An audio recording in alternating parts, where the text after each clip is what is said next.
1950-കൾ തൊട്ട് 60-കൾ വരെ CIA നടത്തിയ ഏറ്റവും അൺഎത്തിക്കലായ ഒരു പ്രോജക്റ്റിന്റെ ഭാഗമായിരുന്നു ഈ പരീക്ഷണം. അമേരിക്കയിലെ 2 പ്രമുഖ നഗരങ്ങളിലായിരുന്നു ഇത് നടത്തിയത്.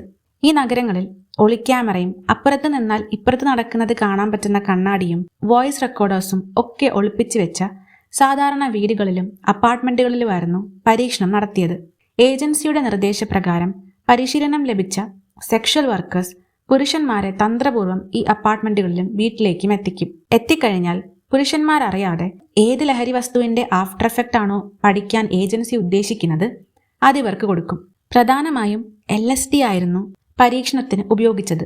ഇത് ശരീരത്തിലെത്തിയതിനു ശേഷം ഇവർക്കുണ്ടാവുന്ന പരിഭ്രാന്തി, സ്വഭാവമാറ്റം, ആരാണെന്ന് നോട്ടമില്ലാതെയുള്ള സെക്ഷൽ ഡ്രൈവ്, ഇതൊക്കെയായിരുന്നു ഏജൻസി നിരീക്ഷിച്ചത്. ഇനി ഇതെന്തിനു ചെയ്തെന്ന് ചോദിച്ചാൽ ഇതുപോലത്തെ എല്ലാ പരിപാടികൾക്കും ഒരൊറ്റ ന്യായീകരണമേ ഉള്ളൂ: കോൾഡ് വാറിന് ശേഷം ഒരു മുൻകരുതൽ.